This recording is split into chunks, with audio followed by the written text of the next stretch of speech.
하늘이 열리고 땅이 자리 잡은 이래로 동쪽 변방의 산과 들 사이에 아직 나라라 부를 수 없는 마을들이 존재하던 때 세상은 거대한 전환의 시기를 맞이하고 있었으며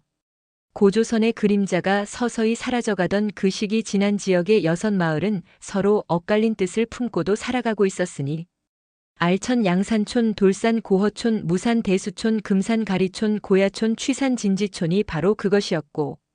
이들 마을은 부족마다 각기 다른 촌장을 따르며 살아가던 중 하늘에서 내려온 듯한 한 사내가 탄생하였으니 그가 바로 박혁거세라 하였다. 하늘이 아래서 나왔다고 전해지는 그는 기이한 빛과 함께 말에 실려 내려왔고 알을 갈라 깨어난 그 순간부터 백성들은 그의 걸음에 고개를 숙였고 그가 지나간 땅은 비옥해졌으며 그가 말을 하면 짐승도 고개를 끄덕였다고 하였다. 6촌장이 모여 이 인물이야말로 진안을 통합할 자라 판단하고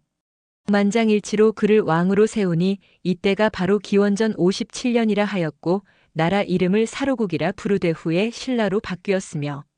그에게 혁거세 거서관이란 칭호를 붙였으니 거서관은 고대의 왕으로서 제사장과 정치,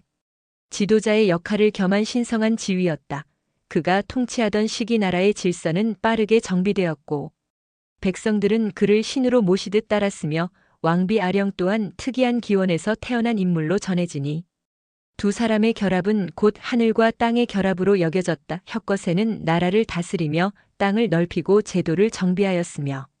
무리를 이끌고 지난 여러 부족을 통합하였고 인근의 이사금과 거서관들이 병합되어 점차 신라라는 이름이 생겨나기 시작하였으며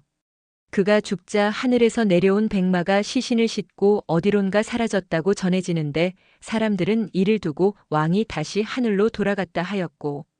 그의 뒤를 이어 남의 왕이 즉위하였으니 박씨의 왕통은 이로부터 확고히 뿌리내렸다. 남의 왕은 외국과의 교류를 시도하고 인근의 외와의 접촉도 있었으며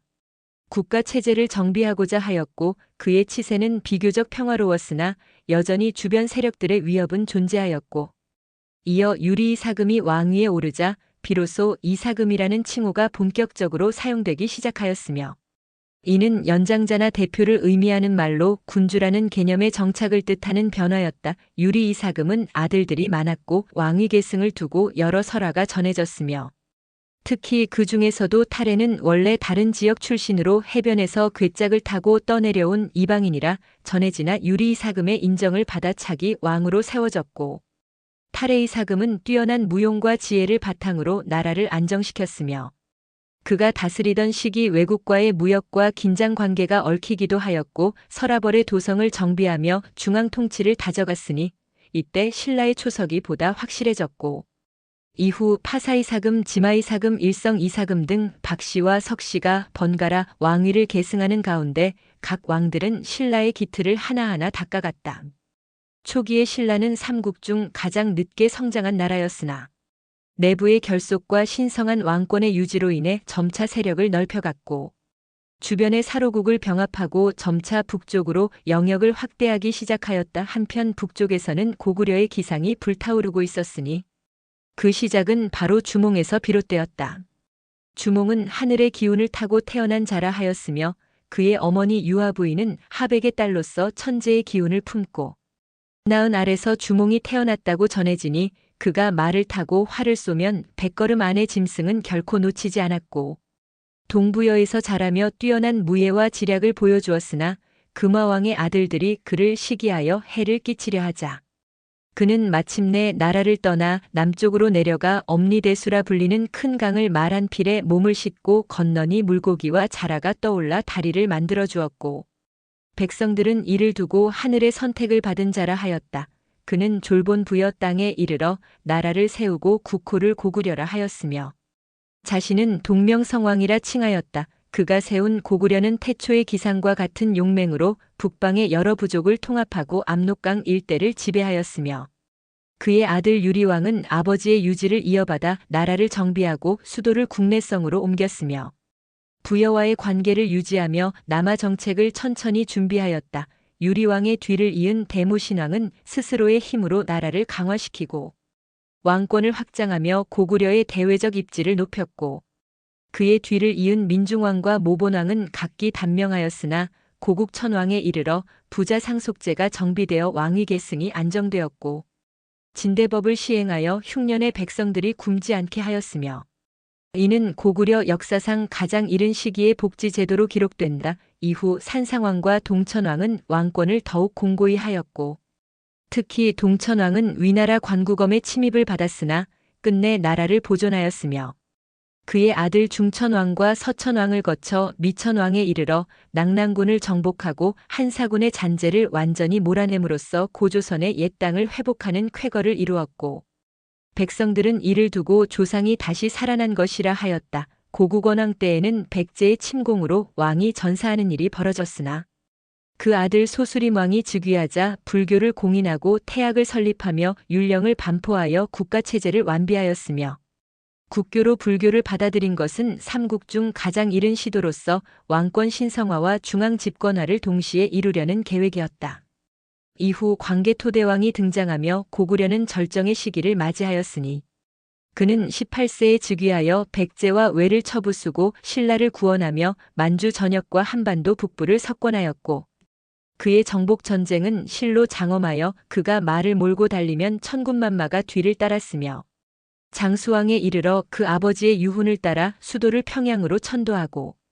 남진 정책을 본격화하여 백제의 수도 한성을 함락하고 계로왕을 전사시키며 한강 유역을 장악하였고 이는 백제의 중추를 꺾는 결정적 사건이었다. 반면 백제는 온조왕 이후 근초고왕에 이르러 고구려 남쪽을 침공하고 마한의 여타 소국들을 병합하며 해상교역을 장악하였고 고이왕은 관제를 정비하고 중앙 집권 체제를 마련하였으며 백제의 문화는 중국 남조와의 교류를 통해 융성하였고 왕인 박사와 아스카 문화를 통해 일본의 학문과 기술을 전파하였다. 그러나 장구한 역사를 자랑하던 백제도 점차 쇠퇴의 조짐을 보이기 시작하고 성왕이 한강을 되찾았으나 관산성 전투에서 신라진흥왕의 군에 의해 전사하면서 중대한 타격을 입었고 이후 의자왕이 부국 강병을 꾀하였으나 사치와 향락으로 정치가 문란해지고 백성들의 마음이 멀어지며 결국 나당연합군의 침입에 황산벌에서 계백이 최후의 결전을 벌였으나 패배하고 사비성이 함락되어 멸망하고 말았다. 신라는 박혁거세 이후 석씨와 김씨의 이사금들이 교대로 왕위를 계승하며 점차 국력을 다져갔고 뇌물마립간 때부터 김씨 왕위 계승이 확립되며 고구려와 외세의 위협에 맞서기 위해 고구려와의 동맹을 추진하였으며 지증왕에 이르러 국호를 신라로 정하고 왕이라는 칭호를 사용하였으며 버풍왕은 율령을 제정하고 불교를 공인하였으며 진흥왕은 화랑도를 정비하고 정복 사업을 추진하여 한강 유역과 함경도 일대를 점령하고 북한산 순수비 황초령 마울령비를 세워 영토 확장을 기념하였고 삼국 중 가장 늦게 성장한 신라가 가장 강력한 힘을 가지게 되는 기반을 마련하였다. 이후 삼국은 수나라와 당나라라는 대륙의 제국과 관계를 맺으며 나당연합이 성립되고 마침내 백제를 멸망시키고 고구려까지 함락하며 신라는 삼국을 통일하게 되었으나 이는 곧 당나라와의 갈등으로 이어졌고 신라는 끝내 당군을 몰아내고 전통적인 한민족 중심의 통일을 이루어냈으며 문무왕은 동해의 용이 되어 나라를 지키겠다는 유언을 남기고 수중릉에 묻혀 백성들의 마음을 사로잡았으며 그 이후에도 신라는 화백회의와 골품제를 유지하며 중앙집권 국가체제를 정비하였고 경덕왕은 중국의 제도를 적극적으로 수용하여 지방제도인 구주 오소경 체제를 완성하고 국학을 통해 유교 교육을 장려하였으나 해공왕을 끝으로 왕권은 점차 쇠퇴하고 귀족들의 권력 다툼이 심화되며 이후의 역사는 새로운 격동기로 들어서게 되었으니 해공왕이 즉위한 뒤 신라의 정치적 중심은 더욱 불안정해졌고 그의 치세 말기에는 김지정이 반란을 일으켜 궁궐을 불태우고 왕을 시해하는 사태에 이르렀으며 이로 인해 신라는 왕권이 사실상 무너지고 귀족들의 분열과 반목이 극심해졌으며 이후 선덕왕, 원성왕, 헌덕왕에 이르기까지 왕들은 이름만 있을 뿐 실권은 귀족들의 손에 있었고 지방에서는 점차 호족들이 세력을 키워 중앙의 명령을 무시하기 시작하였다. 이 시기에는 원성왕이 독서 삼품과를 실시하여 유학자들의 등용을 시도했으나 그 실효성은 미미하였고 갈수록 궁정은 부패하고 향초는 피폐해져 민심은 점차 떠나가고 있었다. 반면 한반도 북쪽에서는 고구려의 유민과 말갈계의 사람들이 중심이 되어 발해를 세우고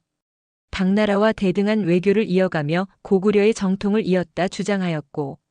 대조영의 아들 대무예와 대흠무에 이르기까지 발해는 해동성국이라 불릴 만큼 찬란한 문화를 꽃피웠으나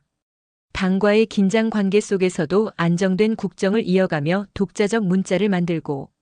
지방 제도를 정비하였으나 신라와의 직접적인 충돌은 피하고 있었다. 신라의 말기에는 장보고가 청해진을 설치하고 해상교역을 장악하였으며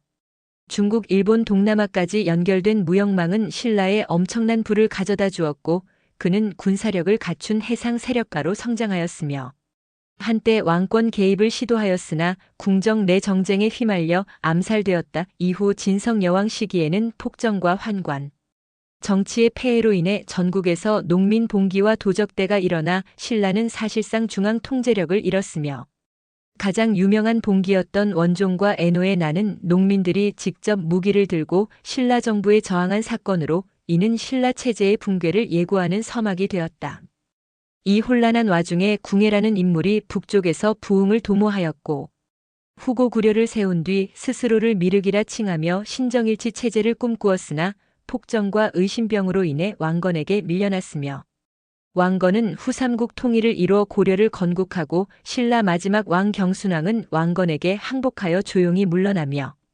신라 천년의 역사는 막을 내렸다. 이로써 삼국사기는 그 서술을 신라 해공왕까지의 통일신라 전기 중심으로 마무리하며 이후의 역사인 발해 후삼국 고려는 후대의 사서들이 계승하게 되었으나 이 모든 이야기는 신라의 첫 왕 박혁거세로부터 마지막 왕 경순왕의 항복까지 실로 장구한 시간 속에서 민족의 형성과 왕조의 흥망을 서술한 대서사로 남아 후세 사람들에게 오랜 가르침과 성찰의 거울로서 전해지게 되었습니다. 천년을 흘러온 신라의 이야기, 고구려의 기계, 백제의 찬란했던 문화,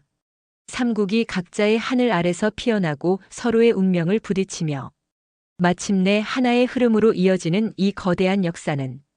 우리가 누구인지 어디에서 왔는지를 말해줍니다. 당신과 함께 걸어온 이 시간 속에서 왕들의 야망과 백성들의 고단한 삶, 그리고 묵묵히 이어온 이름 없는 사람들의 숨결까지 모두 이 한 편의 이야기 안에 담겨 있었습니다. 만약 오늘의 이야기가 마음에 닿았다면 다음 이야기 역시 놓치지 않기 위해 좋아요, 구독, 그리고 알림 설정까지 부탁드립니다. 지금 댓글에 남겨주세요. 가장 인상 깊었던 장면은 무엇이었나요? 당신이 살고 있다면 어떤 시대를 선택하고 싶으신가요? 혹은 지금 당장 이어졌으면 하는 다음 역사 이야기는 무엇인가요? 감사합니다.